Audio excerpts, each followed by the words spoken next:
3장 1절부터 9절까지 제가 읽겠습니다. 끝으로 나의 형제들아 주 안에서 기뻐하라. 너희에게 같은 말을 쓰는 것이 내게는 수고로움이 없고 너희에게는 안전하니라. 개들을 삼가고 행악하는 자들을 삼가고 몸을 상해하는 일을 삼가라. 하나님의 성령으로 봉사하며 그리스도 예수로 자랑하고 육체를 신뢰하지 아니하는 우리가 곧 할례파라. 그러나 나도 육체를 신뢰할 만하며 만일 누구든지 다른 이가 육체를 신뢰할 것이 있는 줄로 생각하면 나는 더욱 그러하리니 나는 8일 만에 할례를 받고 이스라엘 족속이요 베냐민 지파요 히브리인 중에 히브리인이요 율법으로는 바리새인이요 열심으로는 교회를 박해하고 율법의 의로는 흠이 없는 자라. 그러나 무엇이든지 내게 유익하던 것을 내가 그리스도를 위하여 다 해로 여길 뿐더러 또한 모든 것을 해로 여김은 내 주 그리스도 예수를 아는 지식이 가장 고상하기 때문이라.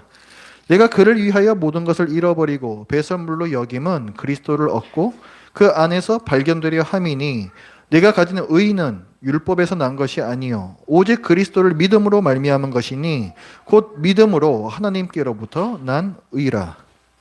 아멘. 사도 바울이 쓴 편지입니다. 빌립보서는 예수님 돌아가시고 승천하시고 나서 몇십 년, 한 20, 30년 후에 이제 사도 바울이 이제 활동했다고 보통 봅니다. 그러니까 보통 기원 후 한 60년경 뭐 그때 이제 활동했던 사람이 사도 바울이에요. 근데 그 당시에 이 성경 그때는 신약 성경 우리가 보고 있는 이 신약 성경이 없었습니다. 그러니까 그때 성경이라고 하면 항상 구약 성경이에요. 근데 이 성경을 믿는 두 종교가 있었습니다. 하나는 유대교예요. 유대교. 유대교는 뭐냐면 그 전통적인 이 히브리인들이 갖고 있는 그 신앙이다 생각하시면 돼요. 여호와 종교라고도 부릅니다. 여호와를 신으로 믿는 그런 종교죠. 그 다음에 이 성경을 똑같은 성경을 또 갖고 있는 다른 종교가 뭐냐면 그게 기독교예요. 기독교. 이 기독교는 여호와 하나님도 하나님으로 섬기고 예수님도 아드님 하나님으로 섬깁니다. 그러니까 이 구약 성경을 똑같이 다 인정하는데 예수님을 하나님으로 인정하느냐 인정하지 않느냐 그 차이가 유대교와 기독교 사이에는 있어요. 지금도 마찬가지입니다. 자, 당시에 사도 바울 당시에 기독교가 전도를 아주 열심히 했다는 거 우리가 사도행전 같은 걸 보면 알 수가 있죠. 그런데 그에 못지않게 유대교도 전도를 열심히 했습니다. 그걸 어디서 알 수가 있냐면 마태복음 23장에 보면 예수님께서 말씀하십니다. 화 있을진저 외식하는 서기관들과 바리새인들이요. 서기관들과 바리새인들이면 유대교 사람들이죠. 유대교 사람들이죠. 근데 뭐라고 말씀하시냐면 너희는 교인 한 사람을 얻기 위하여 바다와 육지를 두루 다니다가 생기면 너희보다 배나 더 지옥 자식이 되게 하는도다. 그러니까 이 바리새인과 서기관이라고 하면 율법 교사들이에요. 티처들이에요. 율법 교사들이에요. 이 율법에 대해서 성경에 대해서 아주 잘 아는 사람들이죠. 이 사람들이 뭘 했다? 바다와 육지를 두루 다니면서 왜? 교인 한 사람을 얻기 위해서 전도를 그렇게 열심히 했다는 거예요. 바다라고 하면 그 지중해 지역이거든요. 거기 사도 바울이 이렇게 막 다녔던 것처럼 유대인들도 유대교를 믿는 이 사람들도 그렇게 전도자들이 있었다는 얘기입니다.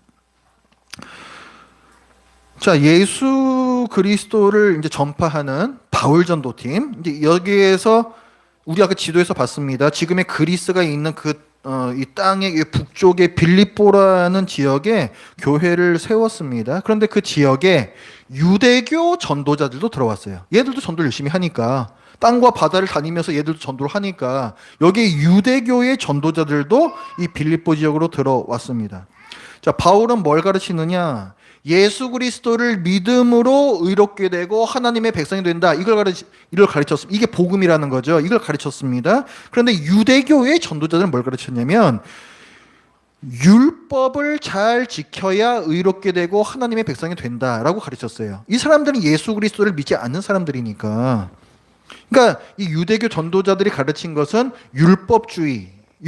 율법을 그대로 지켜야 구원받는다니까 율법주의인 것이고 행위 구원이에요. 우리가 구원받고 말고는 우리가 어떻게 살았느냐 여기에 달려있다는 행위 구원을 이 유대교 전도자들이 전했습니다.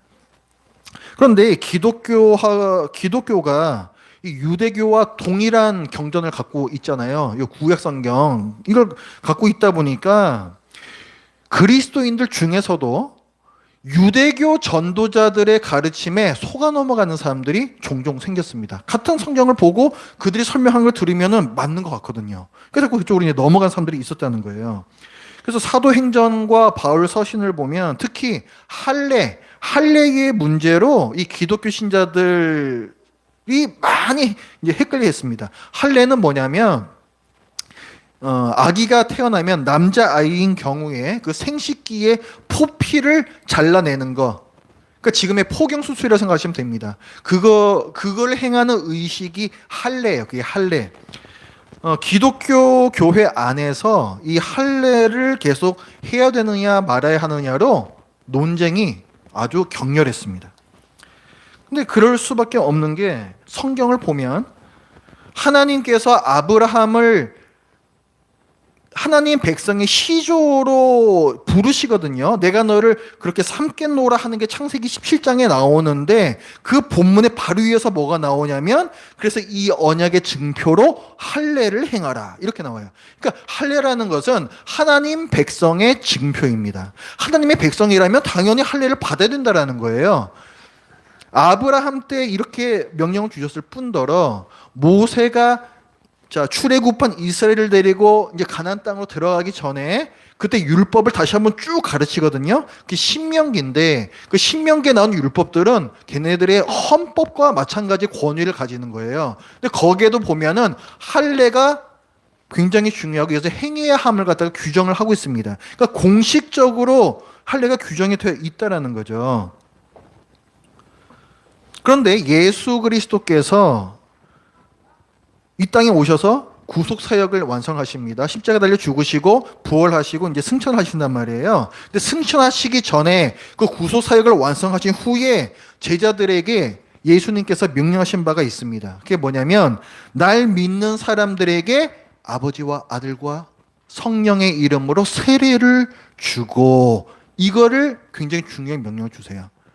날 믿는 자들이 뭐냐면 하나님의 백성이란 말이에요. 하나님의 백성에게 주어지는 증표가 뭐냐면 세례라는 거. 전에는 할례였지만 이것이 이제는 세례라는 거예요. 할례는 이제 없다는 거예요. 하나님께서 예수님께서 그렇게 바꾸셨다는 거예요. 그런데 이런 걸 잘 모르는 이제 당시에 이제 어떤 그리스도인들은 하나님의 백성이 되었으면은 여기 성경에서 말씀하고 있는 바 할례를 행해야 할 것이 아닌가라고 생각을 했고 그래서 이 사람들은 할례를 비롯해서 율법 준행을 강조하는 유대교의 전도자들의 가르침에 아주 쉽게 넘어갔습니다. 결과적으로 이 유대교의 가르침에 빠져서 율법주의에 빠진 그리스도인들 분명히 예수 그리스도를 믿는데 율법주의에 빠져서 신앙생활을 하는 그런 이상한 모습의 그리스도인들이 생겨났고 심지어는 복음을 버리고 유대교로 아예 개종을 해버리는 사람들까지도 생겨났습니다. 그래서 바울은 굉장히 심각한 일이잖아요. 이 유대교의 가르침이 굉장히 심각하단 말이에요. 그래서 바울은 방문하는 교회마다 이 율법주의 이 유대교의 가르침을 경계하라는 말을 누누이 반복해서 가르쳤습니다. 빌립보에 보낸 이 편지에서도 이제 오늘 본문에 이제 그 얘기가 나와요. 3장 1절에 보시면 그처럼 나의 형제들아 주 안에서 기뻐하라. 그 다음에 뭐라고 하냐면 너희에게 같은 말을 쓰는 것이 내게는 수고로움이 없고 너희에게는 안전하니라 하면서 뭘 얘기하냐면 유대교의 가르침을 조심하라 이 얘기를 해요. 그러니까 여기서 같은 말이란 건 뭐냐면 이 유대교의 가르침을 조심하라는 얘기인 거예요. 그래서 이걸 하다가 난 자꾸 가는 데마다 하고 있는데 아이고 바울 사도님 참 귀찮으시겠어요. 힘드시겠어요. 근데 그게 아니고 내게는 수고로움이 없다. 나 그거 전혀 힘들지 않아. 그리고 이것이 너희에게는 안전한 거야. 너희 안전을 위해서 이게 절대로 필요한 거야. 그러면서 이제 그 얘기를 이제 계속합니다. 모든 사람들이요, 뭐 신자든 불신자든 할 것 없이 모든 사람들이 뿌린 대로 거둔다. 이 패턴에 굉장히 익숙합니다. 공부를 열심히 해야지 당연히 좋은 성적을 받는 것이고 회사에서 열심히 일해야 승진도 되고 연봉도 오르고 하는 것이죠. 그러니까 이것은 뭐냐면 give and take예요. 그죠? 내가 뭔가를 해야 거기에 따른 보상을 받는다. give and take란 말이에요. give and take의 패턴. 바울 사도 당시에도 예외가 아닙니다. 그 당시에도 그리스도, 예수 그리스도를 믿기 시작한 사람들 역시 이런 기브 앤 테이크의 패턴에 굉장히 익숙했던 사람들이 우리와 마찬가지로, 그래서 어떻게 천국의 맨입으로 갈 수가 있는가? 우리가 하나님께 뭐라도 좀 해야지. 우리가 열심히 잘 해야지 천국에 들여보내 주실 것이 아닌가? 이렇게 생각하는 사람들이 많아서, 그래서 그들이 할례도 받고 뭐 여기서 구약성에서 지키라고 하는 율법들도 열심히 지켜야 천국에 갈 수 있다는 그런 공로주의, 행위구원, 율법주의 이런 데 아주 쉽게 빠졌습니다. 그러나 성경은 하나님께서 구원을 아무런 대가 없이 우리에게 거저 주신다라고 말씀합니다. 복음이라, 좋은 소식이라, 굿 뉴스라고 말하는 이유는 뭐냐면 바로 거저 받는다는 이 점에 있는 거예요. 구원을 내가 뭘 열심히 하고 하나님의 눈에 들어야 구원을 받는다, 이게 아니라 하나님께서 우리에게 그냥 구원을 거저 주신다라는 이것이 바로 좋은 소식인 이유입니다. 만약에 내가 뭔가를 열심히 해야지 천국에 갈 수 있다면 그것은 내가 회사에서 열심히 일한 대가로 월급을 받는 거하고 다를 바가 없죠. 마땅히 내가 받아야 할 삭슬, 그냥 그 대가를 당연히 받았을 뿐입니다. 그런데 구원이란 그런 게 아니라는 거예요. 구원은 내가 일한 대가가 아니요, 내가 일한 것에 대한 삭시 아니라고 로마서 4장에서 사도 바울이 얘기를 하고 있습니다. 만약에 내가 그저 열심히 하나님께 충성하여 그래서 하나님께 구원을 받았다면 그 구원은 전혀 은혜도 없는 것이고, 당연히 받은 거니까 은혜도 아닌 것이고 전혀 좋은 소식도 아니죠. 뭐가 좋습니까? 당연히 받을 거 받았는데. 그건 결코 복음이 될 수가 없는 거예요. 성경은 하나님께서 구원을 아무런 대가 없이 우리에게 거저 주신다라고 말씀합니다. 더 정확히 말하면 천국에 들어가기 위한 대가가 있어요. 대가가 있습니다. 분명 대가가 있습니다. 그런데 그 대가를 하나님께서 친히 치러 주셨다. 이게 복음이야. 아무나 들어갈 수 있는 게 천국이 아닙니다. 뭔가 분명 그 대가가 필요해요.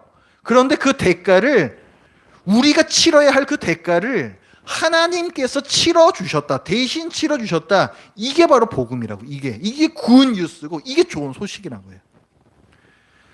사람이 천국에 가지 못하는 이유는 죄가 많아서 그래요. 하나님께 불순종해서 죄를 지었기 때문에 그렇습니다. 왕이신 하나님은 왕이시거든요. 왕이신 하나님의 말씀을 거역하는 모든 것들이 다 왕께 대한 반역죄예요. 우리 사극에서 보면 어떻습니까? 왕께 반역한다? 바로 모가지 날아갑니다. 삼족이 멸해요. 삼족이. 그게 왕에 대한 반역의 죄의 대가입니다. 하나님의 말씀, 왕이신 하나님의 그 말씀에 대한 그 어떤 말씀도 우리가 어길 때에는 삼족이 멸해야 마땅하다는 거예요. 그렇기 때문에 우리가 어떻게 하나님의 모든 명령에 순종하면서 살 수가 있겠습니까? 뭐라도 다 죄를 지으면서 산단 말이죠. 순종하는 것보다 불순종하는 게 더 많은 게 우리의 삶이라는 겁니다. 그럼 이런 우리가 어떻게 천국 갈 수 있느냐? 불가능한 거예요. 그럼 불가능한 거예요. 그런데 우리가 마땅히 받아야 할 것은 반역죄 된 형벌로서의 죽음인데, 그런데 이 모든 것들을 하나님께서 대신 받으셨다는 거예요.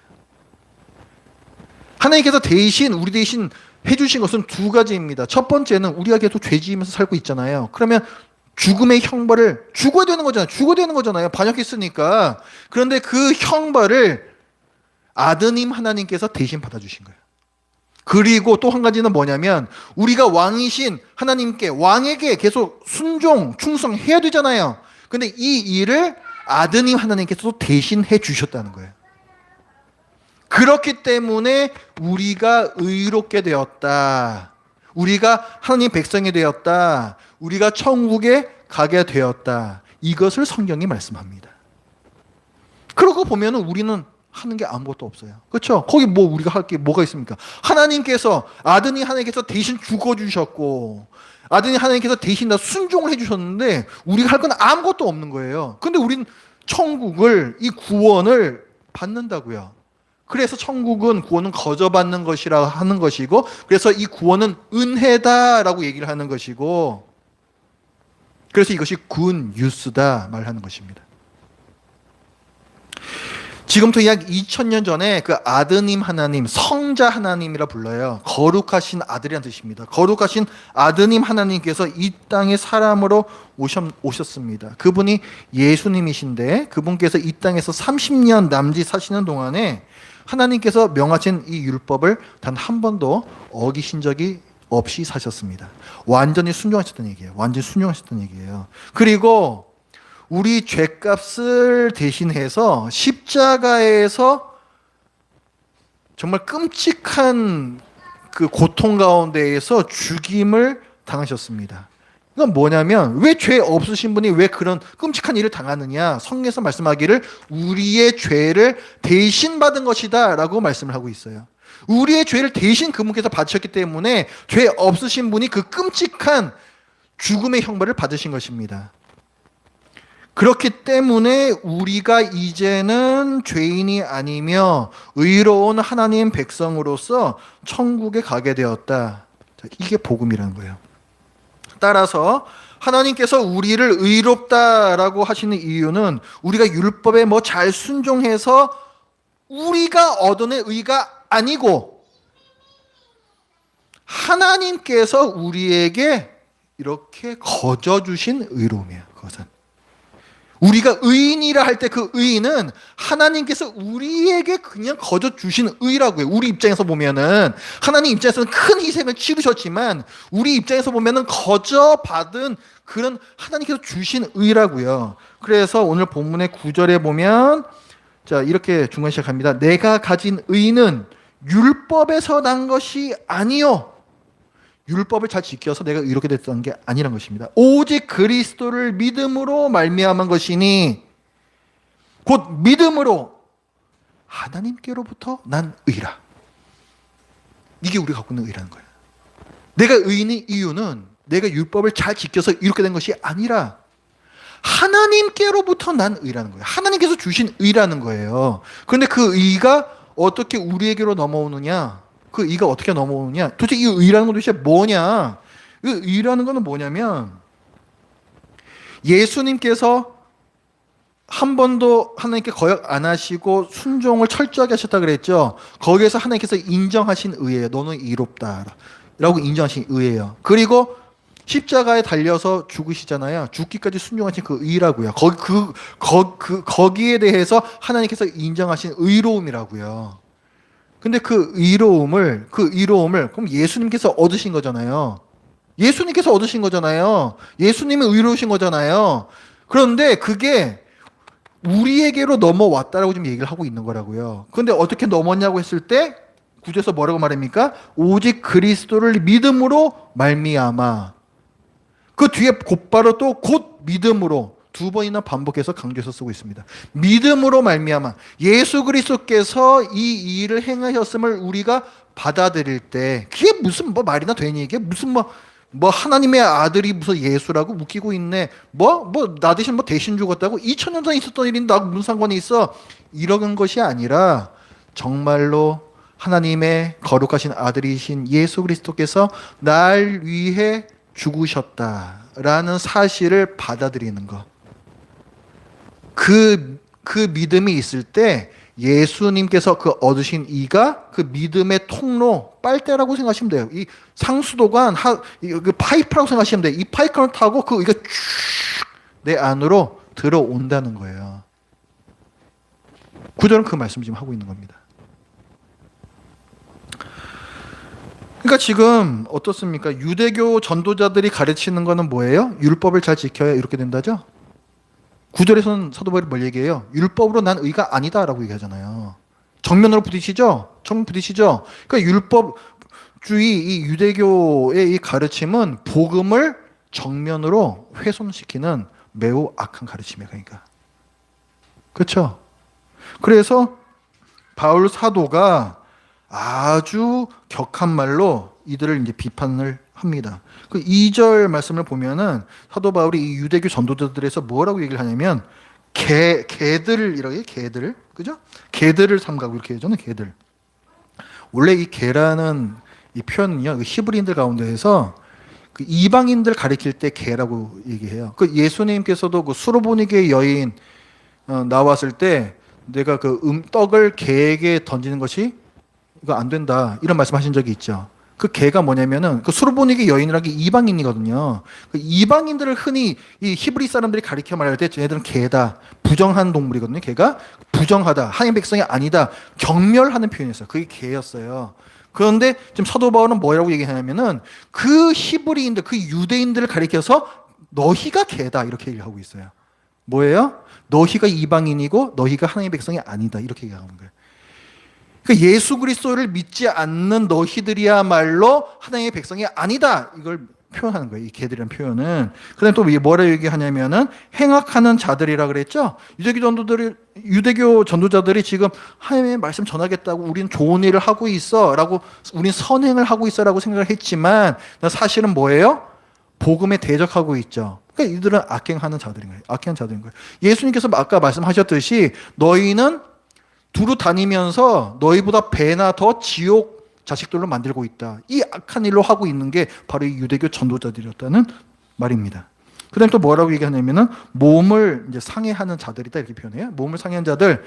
그러니까 이 사람들은 율법을 강조하고 할례를 갖다가 이제 강조한 사람들이니까 할례를 받으려면 몸을 상할 수밖에 없잖아요. 그래서 몸을 상해하는 자들이란 그 할례를 강조하는 자들인데 그걸 더 이제 비하해서 이제 표현하는 어떤 그 단어를 쓴 겁니다. 그러니까 어쨌든 이 유대교 전도자들을 굉장히 안 좋은 말로 지금 이제 사도 바울이 이제 비난하고 있어요. 그 이유가 뭐냐면 이들의 가르침이 복음과 정면으로 부딪히기 때문에 그렇습니다.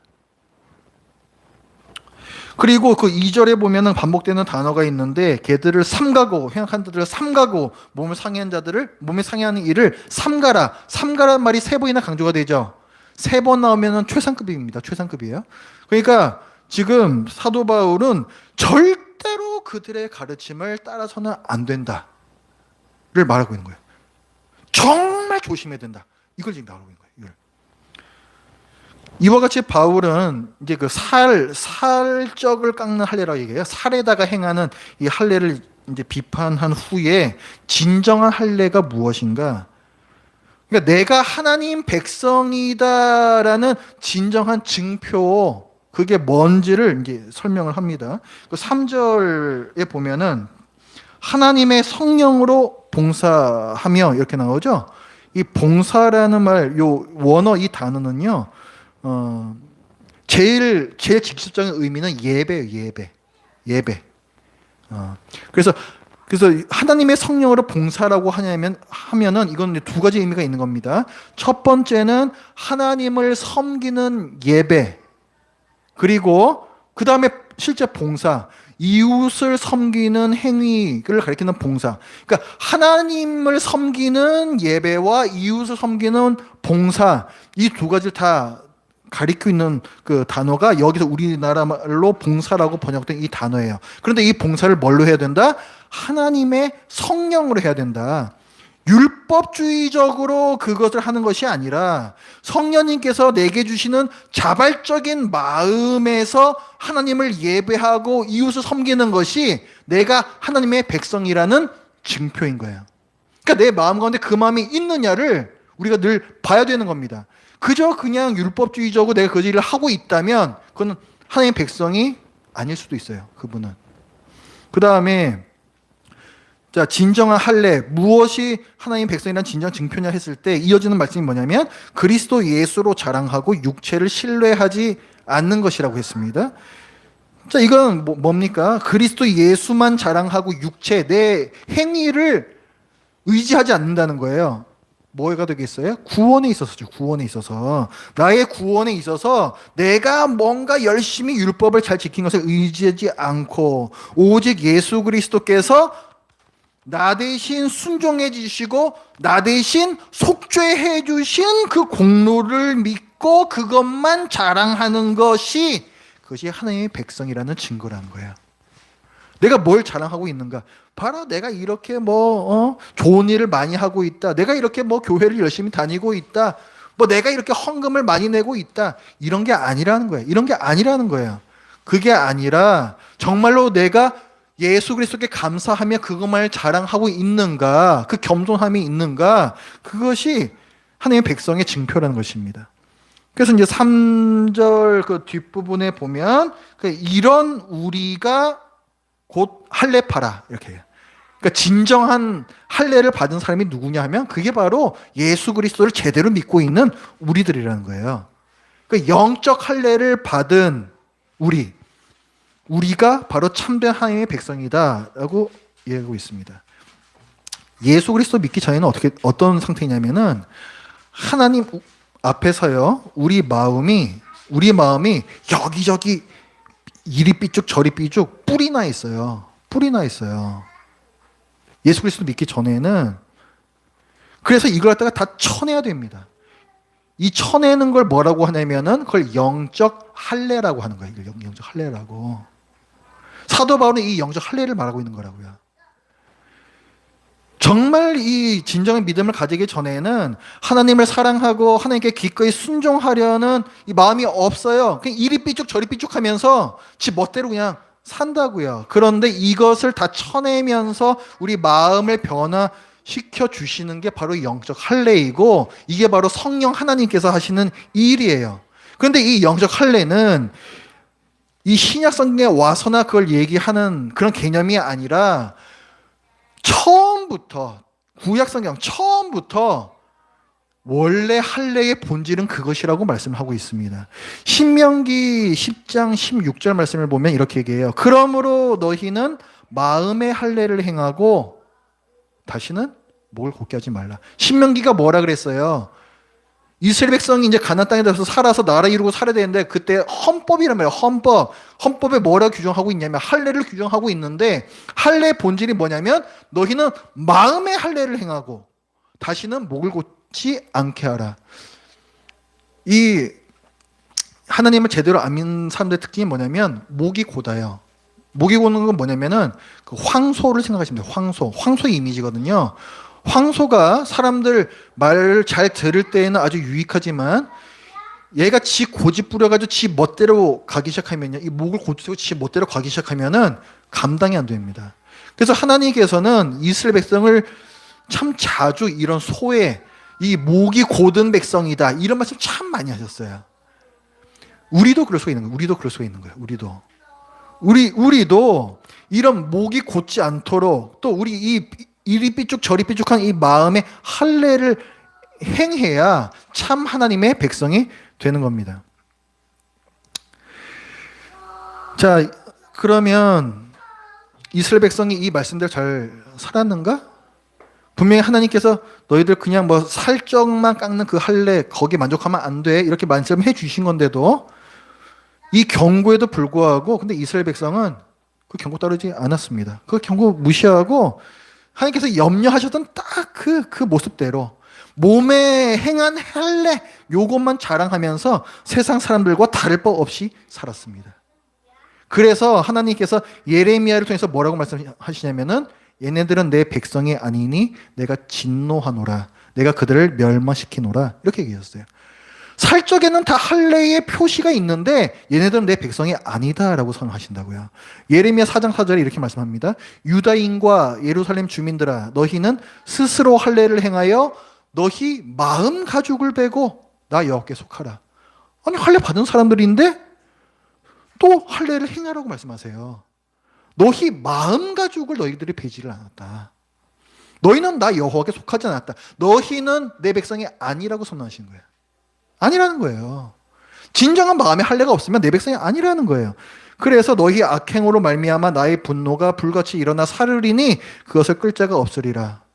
그래서 결국 망하잖아요. 그죠? 결국 망해요. 이스라엘 백성 결국 망합니다.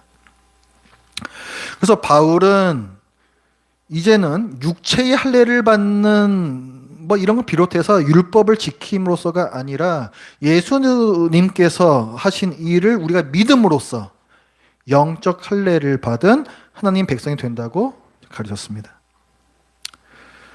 자, 바울의 이런 가르침에 대해서 유대교 전도자들은 어떻게 생각했을 것 같습니까? 당연히 안 좋아했겠죠? 그죠? 그래서 이들은 비아냥거렸어요. 유대교 전도자들이 복음을 전하는 사람들을 보면서 비아냥거릴 때 뭐라고 비아냥거렸냐면 저 유대인이 아닌 사람들이나 저런 말 하는 거다. 율법을 모르는 사람이나 저런 말 하는 거고 율법을 지키기 싫으니까 지가 그런 사람들이나 저런 얘기 하는 거다. 그러니까 뭐 편하게 예수 믿으면은 구원받는다고 얘기하는 거다. 이렇게 이제 유대교 전도자들은 비아냥거렸습니다. 유대교 전도자들이 누구라 그랬어요? 아까 예수님 말씀에서 나왔잖아요. 서기관들, 율법 교사들하고 또 누구? 바리새인들이라 그랬어요. 그러니까 이 사람들은 율법에 아주 통달한 사람들입니다. 그러니까 이 사람들이 볼 때는 가소로운 거예요. 율법 우습게 보고 있네. 그래서 사도 바울이 자기를 예를 들어서 이 유대교 지도자들의 이 비아냥을 반박을 합니다. 그게 이제 4절부터 나오는 말씀이에요. 4절에 뭐라고 말씀합니까? 그러나 나도 육체를 신뢰할만 하며 율법 지키는 거? 그거 나도 한가닥 하는 사람이야. 이 얘기예요. 자, 만일 누구든지 다른 이가 육체를 신뢰할 것이 있는 줄로 생각하면 나는 더욱 그러하리니. 야, 너희 바리새인들, 너희 율법 교사들, 너희들 율법 잘 알고 잘 지킨다고? 나는 더 그렇거든? 이 얘기예요, 지금. 자, 5절에 보면은 왜 그렇게 말할 수 있는가? 그건 이제 얘기를 합니다. 나는 8일 만에 할례를 받고 이스라엘 족속이다 했습니다. 자, 할례는 태어난 지 8일 만에 행하게끔 율법에서 규정하고 있습니다. 그러니까 사도 바울 또 자기도 그 할례를 받은 사람이라는 거예요. 정통 유대인이거든요, 이 사람은. 난 태어나면서부터 모세 율법에서 규정한 대로 정확하게 살고 있는 이스라엘 족속, 정통 유대인이다. 얘기를 하고 있고, 베냐민 지파요라고 했습니다. 베냐민. 사도 바울이 베냐민 지파 출신입니다. 베냐민 지파는 굉장히 탁월한 지파예요. 어떤 의미에서 그러냐면은 먼저 이스라엘 최초의 왕이 사울이죠. 어느 지파예요? 베냐민 지파 사람입니다. 그러니까 최초의 왕을 배출한 지파가 바로 베냐민 지파예요. 그리고 나중에 이제 사울이 내려앉고 다윗이 왕이 되죠. 근데 그 다윗이 왕이 될 때에 처음부터 모든 이스라엘을 다스리지 않았습니다. 그렇죠? 그렇죠? 그게 아니고 요 두 지파를 기반으로 해서 먼저 왕이 됐어요. 그래서 그 두 지파를 7년 동안 다스리고 나중에 7년 후에야 12지파 모두를 다스리게 됩니다. 근데 처음에 그 왕으로 세웠던 그 지파가 어디였냐면 그게 유다 지파와 베냐민 지파였어요. 그게. 그러니까 이 베냐민 지파는 사울 왕도 섬겼고 다윗 왕도 처음부터 끝까지 충성되게 섬겼던 지파입니다. 그 다음에 자 나중에 저기 남왕국 북왕국 갈라졌다가 망해버리죠. 그 다음에 바벨론의 포로로 끌려가죠. 포로 끌려가고 이제 바벨론 거기가 다스리고 있는 나라 자꾸 바뀌어요. 바벨론이 또 메대, 뭐 바사 막 이런 식으로 자꾸 이제 바뀐단 말이에요. 근데 바사 그 페르시아 시대에 하만이라는 사람이 있었습니다. 어디 나와요? 에스더서에 나오죠. 하만이라는 사람이 그 모르드게라는 사람 이 유대인인데 자기네 절 안 한다고 화가 나가지고 유다인을 전체를 그냥 말려버리려고 그럽니다. 근데 그때 모르드게하고 에스더의 어떤 지혜와 하나님의 크신 도우심으로 그 위기를 면하게 되죠. 그러니까 유다인을 구원하는데 큰 공헌을 한 게 누구냐면 모르드게와 에스더예요. 근데 이 두 사람이 베냐민 지파 출신이에요.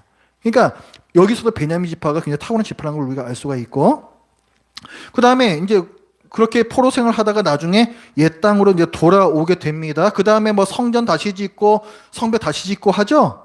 이때에도 그 에스라 4장 1절에 보면은 유다 지파와 베냐민 지파가 그 선봉에 서서 일했다라고 기록이 되어 있어요. 그만큼 베냐민 지파는 처음부터 끝까지 굉장히 충성스러운 이스라엘 안에서 굉장히 인정을 받는 지파였습니다.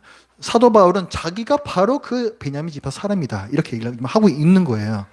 그 다음에 또 히브리인 중에 히브리인이요. 이건 뭐냐면 이걸 직역을 하면 히브리인들의 히브리인이다 이런 뜻이에요. 이건 뭐냐면은 바울의 부모가 아빠 엄마 다 히브리인들이란 뜻이에요. 이거는 그러니까 순수 히브리인 혈통으로 자기는 히브리인이다. 이걸 지금 얘기를 하고 있는 겁니다. 그다음에 율법으로는 바리새인이요. 바리새인이 당시에 율법을 가장 철저하게 지켰던 그런 지파였. 그러니까 그 어떤 분파였어요. 그러니까 그 유대인 중에서도 그리고 바울은 우리가 사도행전 같은 데서 보면은 당시 그 유대교의 석학이라고 불렸던 가말리엘에게서 학문을 배운 사람입니다. 가말리엘은 당시 율법의 대가였던 사람이고 그 사람에게 배운 사람이 바로 바울이라는 거예요. 그러니까 전혀 율법에 있어서 모르는 것도 없고 뭐 지식적으로만 그러느냐 하면은 자기의 삶에 있어서도 그 율법의 열정이 대단했습니다. 그래서 6절에 보면은 자기는 교회를 박해하는 일에도 앞장섰다라고 얘기하고 있어요. 그러니까 바울이 이제 회심하기 전에는 그리스도를 믿는 이런 이상한 사람들이 이단이었거든요. 그러니까 유대교를 철저하게 신봉하고 있는 바울 입장에서는 당연히 이 이단들을 박해하고 씨를 말려야 하는 그런 열정이 있었다는 거예요. 이 사람 진짜 자기 아는 것과 자기 어떤 그 삶이 일치가 되었었던 바로 그런 사람이었습니다. 이게 바로 자기였다는 거예요. 지금 뭘 강조하고 있는 겁니까?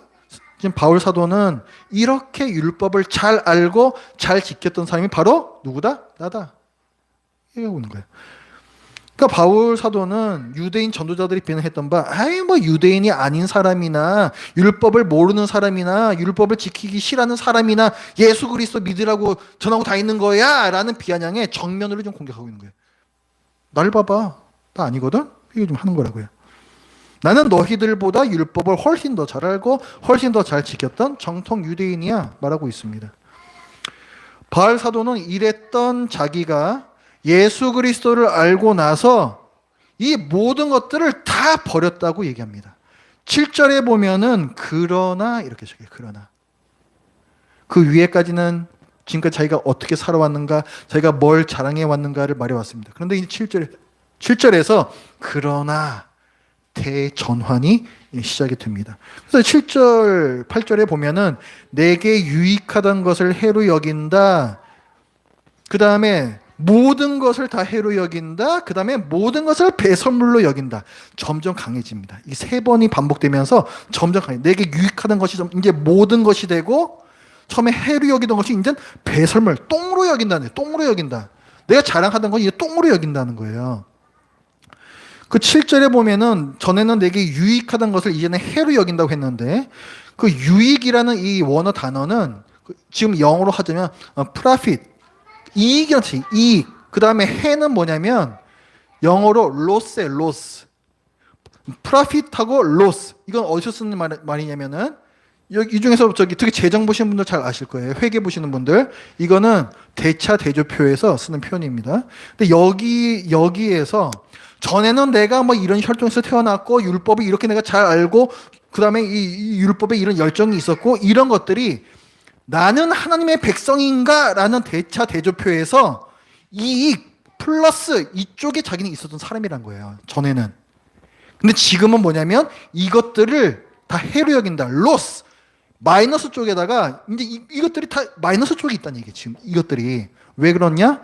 하나님의 백성이 되기 위해서는 오직 예수 그리스도를 믿음 이게 필요한데 내가 어디 출신이야? 내가 율법을 얼마나 잘 알아? 이런 것들은 예수 그리스도만 자랑하는 것에 방해가 되기 때문입니다. 그래서 이건 이제 마이너스라는 거예요. 이것은 그래서 사도 바울은 이런 지금까지 자기가 자랑해 왔던 것들이 이제는 다 쓸모가 없고 이제 똥에 불과하다. 배설물에 불과하다. 여러분 그 볼일 보신 다음에 뒤처리하는 거 사실 뭐 이게 유심히 보시면서 하시는 분 계십니까? 쳐다보기도 싫은 거잖아요. 배설물이라는 건 자기는 이제 미련이 없다는 거예요. 그런 것들 자기는 이제 전혀 미련이 없다는 거예요. 이제 그런 것들 왜? 예수 그리스도만 있으면 되니까. 그래서 8절 말씀에 보면 또한 모든 것을 해로 여기면 내 주 그리스도 예수를 아는 지식이 가장 고상하기 때문이라 이런 말을 하는 겁니다.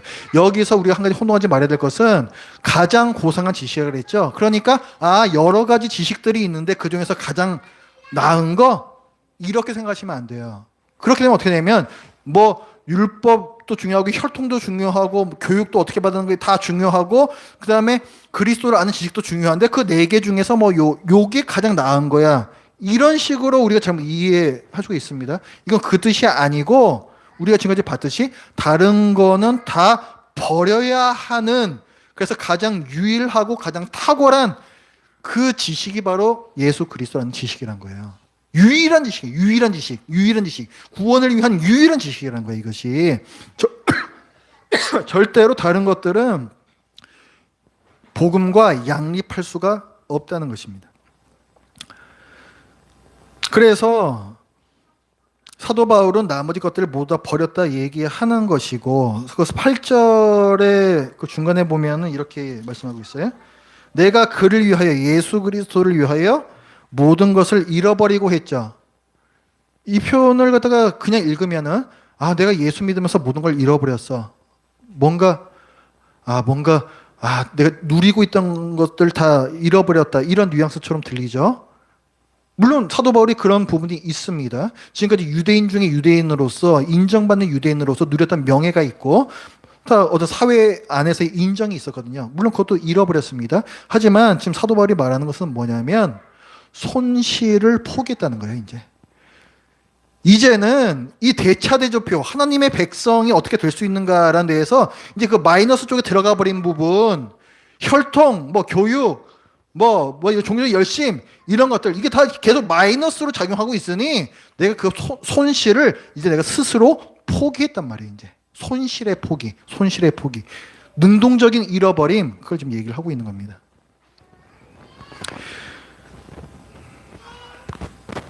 죄인이 어떻게 하나님의 진노를 피할 수 있는가? 오직 예수 그리스도 안에 구원이 있습니다. 오직 의인만이 천국에 들어갈 수 있는데, 그럼 누가 의인이냐? 예수님께서 2000년 전에 저기 유대 땅, 저기 이스라엘 있는 그 땅에 오셔서 날 위해 대신 죽으시고 대신 속죄하시고 다시 살아나신 분임을 믿는 사람이 의인이에요. 그게 의인이에요. 내가 뭔가 행위로 쌓는 의가 없다고요. 그걸 다 이루신 분을 내가 믿으면 그분이 얻으신 의가 그 믿음을 타고 나에게로 들어오는 거라고요. 그래서 구약시대의 하박국 선지자는 말하기를 의인은 그의 믿음으로 살리라. 구약시대 때부터 이렇게 예언을 했었고, 바울 사도는 이를 인용해서 로마서 1장 17절에서 복음에는 하나님의 의가 나타나서 믿음으로 믿음에 이르게 하나니 기록된 바 오직 의인은 믿음으로 말미암아 살리라 함과 같으니라. 그리고 갈라디아서 3장 11절에서도 또 하나님 앞에서 아무도 율법으로 말미암아 이롭게 되지 못할 것은 뭐라고요? 율법으로 말미암아 이롭게 되지 못한다고요. 아무도 하나님 앞에서. 누구도 율법으로 말미암아 이렇게 되지 못할 것이 분명하니 이는 의인은 믿음으로 살리라 하였음이니라. 히브리서를 쓴 기자 역시 말합니다. 나의 의인은 믿음으로 말미암아 살리라. 믿음 외에는 없어요. 이렇게 될 수 있는 방법이 없습니다. 왜 그러냐면 하나님께서 인정하시는 의의 수준이 매우 높기 때문입니다. 그냥 대충 다른 사람들보다 착하게 살면 되지 이 정도 수준이 아니라고요. 아까 말씀드렸잖아요. 하나님의 모든 말씀 어느 하나라도 그것을 거역하는 것은 그건 반역죄라고요. 바로 삼족이 멸하게 된다고요. 하나님께서 원하시는 의의 기준은 굉장히 높은 거예요. 그러니까 내가 착하게 산다, 교회 빠지지 않고 다닌다, 좋은 일을 많이 한다, 이런 내가 뭔가를 잘한 이런 공로로 어느 의가 아니라 2000년 전에 유대 땅에 오셨던 그 예수님, 그 아드님 하나님, 그분께서 우리 대신 순종하시고 우리 대신 죽으셨다라는 사실. 그래서 하나님께서 너는 의롭구나, 이 하나님의 인정하시는 이 의를 받아내셨다는 사실, 그리고 그것을 우리에게 넘겨주셨다는 사실, 그게 우리가 의인이 되는 근거입니다. 그것이. 그 부분을 잘 기억을 하세요. 성경학교 저거 하셨던 분들은 그 이중 정가라는 거, 지난번 성경 제가 말씀드렸는데 이중 정가라는 거, 그게 이 내용이에요. 십자가에서 어떤 일이 있었는가?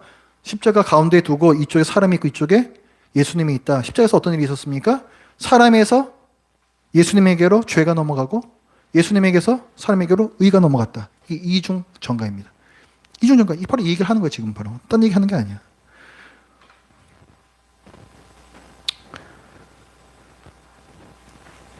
자, 그래서 사도 바울은 내주 그리스도 예수를 아는 지식이 가장 고상하다라고 8절에서 말했습니다. 이거 말씀 뜻을 잘 아셔야 돼요. 내주 그리스도 예수를 아는 지식이라고 할 때 이 안다라는 이 단어가요, 지식적인 그런 아는 것이 아닙니다. 그 차원이 아니에요. 지금까지 얘기하는 거 무슨 말인지 나 이제 이해했어. 이건 이제 지식적으로 아는 거죠. 그럼 나 이제 구원 받았다. 아니라는 거예요. 그거 아니에요. 성경에서 이 히브리인들이 쓰는 이 안다 이 단어가 있어요. 이 단어는 뭐냐면 인격적으로 안다 이런 뜻이 있거든요. 이게 무슨 말이냐면 저는 윤석열 대통령을 압니다. 모르시는 분 있어요? 없죠. 근데 서로 모르죠. 이게 지식적인 알미, 이게 지식적인 알미. 예수님을 그렇게 알면 안 된다고요. 그렇게 알면. 그건 예수님을 아는 게 아니에요. 그거는. 내 주 그리스도 예수를 아는 지식이라고 했잖아요. 그냥 그리스도 예수가 아니고 내 주 그리스도 예수를 아는 지식이 가장 고상하다 얘기했잖아요. 그 예수님께서 나의 주인이 되신다라는 것을 전 인격적으로 받아들이는 거. 이게 예수 그리스도를 아는 지식이 이것이. 전 인격적이 뭐예요? 지정의. 내 머리 지식으로, 내 감정으로 예수 그리스도에 대한 감격이 있고, 내 의지 행동으로 주님 하잖아요. 주인이란 뜻. 주님 하면서 주인 대우를 안 해요. 그거는 구원 못 받은 사람이야. 그럼 구원 못 받은 사람이야, 그거는. 지 뜻대로 사는 거는 구원 못 받은 사람이야, 그거는.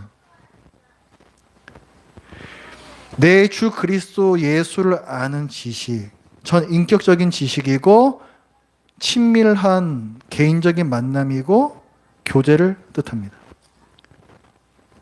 한번 생각해 보세요. 사람도요, 지정의, 이 세 가지 전인적으로 그 사람을 알려고 하면 얼마나 많은 시간과 또 함께 지내는 경험들이 필요하겠습니까? 그렇죠? 하물며 무한하신 아드님 하나님 예수 그리스도를 알려면 얼마나 많은 시간과 개인적인 경험들이 필요하겠습니까? 그렇죠? 그래서 그리스도를 아는 것은 끝이 없는 과정입니다. 예수 그리스도를 아는 것이 끝이 없는 과정이란 말은 뭐하고 똑같은 말이냐면 성경을 아는 끝이 없는 과정이다. 이거와 똑같아요. 왜 그러냐면 예수님께서 친히 말씀하셨습니다. 너희가 성경에서 영생을 얻는 줄 생각하고 성경을 연구하거니와 이 성경이 뭐에 대해서 증언한다? 곧 내게 대하여 증언하는 것이다. 그러니까 예수님을 제대로 알려면 이 성경을 제대로 알아야 된다는 얘기예요. 끝없이 예수님을 알아가야 한다면 이 성경을 끝없이 알아가야 한다는 거예요. 그러니까 여러분들 교만하면 안 돼요. 교만하면 안 돼요. 난 성경에서 말하는 바 뭔지 알아. 교만입니다. 제가 그렇게 성경을 봐도 볼 때마다 새로운 것들이 툭툭 튀어나오는데 어디 감히 그런 말씀을 하실 수 있습니까? 말도 안 되는 교만이거든요. 성경은 끝없이 계속 읽으시고 계속 연구하시고 계속 공부하시면서 계속 알아가야 해요. 그래야 예수 그리스도를 알 수가 있습니다. 예수님을 알 수 있는 다른 방법이 없어요. 꿈, 환상, 체험 이런 거 요즘 그냥 없다라고 생각하세요. 그냥 아주 급하면 나타날 수도 있는데 그냥 없다라고 생각하시면 돼요. 예수님께서 지금 말씀하셨잖아요. 성경이 곧 내게 대해서 증언하는 바라고. 예수님께서 하늘을 오르시기 전에도 엠마오로 가고 있던 제자들을 만나셔서 뭘 하셨습니까? 성경을 가르치셨어요. 누가복음 24장에 보면 이에 모세와 모든 선지자들의 글, 이게 성경이거든요. 이걸로 시작하여 모든 성경에 쓴 바 자기에 관한 것을 자세히 설명하시니라 하셨습니다. 그런데 그 제자들에 대해서 예수님께서 뭐라고 하셨는지 아세요? 이 성경 말씀 풀어주시기 전에 뭐라고 말씀하셨는지 아십니까? 이 미련하고 성경 말씀을 마음에 더디 믿는 자들아, 이렇게 말씀하셨어요. 성경을 깨달을지를 못하는 사람들이라는 얘기예요. 도대체 이 제자들이. 그런데 그런 미련한 제자들에게 뭘 하셨냐면 또 성경을 가르치셨어요. 뭘 말하는 거예요? 예수님을 알려면 성경 외에는 방법 없다는 거예요. 그거는 없다는 거예요. 신묘막측한 다른 방법이 없다는 거예요.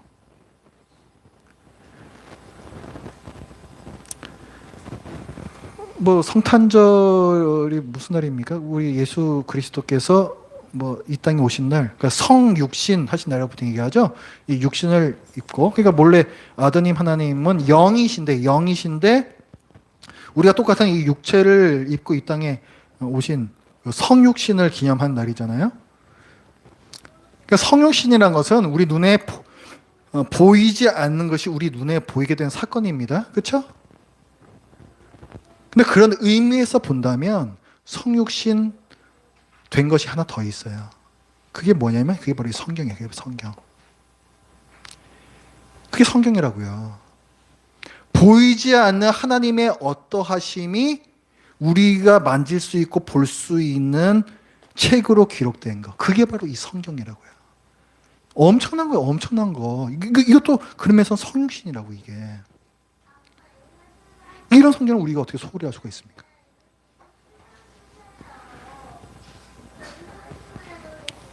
요한복음 1장에 보면은 말씀이 육신이 되어 우리 가운데 거셨다 했습니다. 그게 성육신이죠? 말씀이 육신이 되어.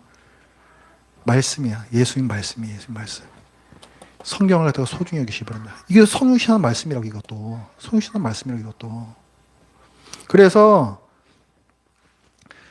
그 2024년 이제 한 해 넘어가니까 올해의 말씀 이런 건 내가 한 구절 뽑아가지고 그거 들고 다니는 분들이 있어요.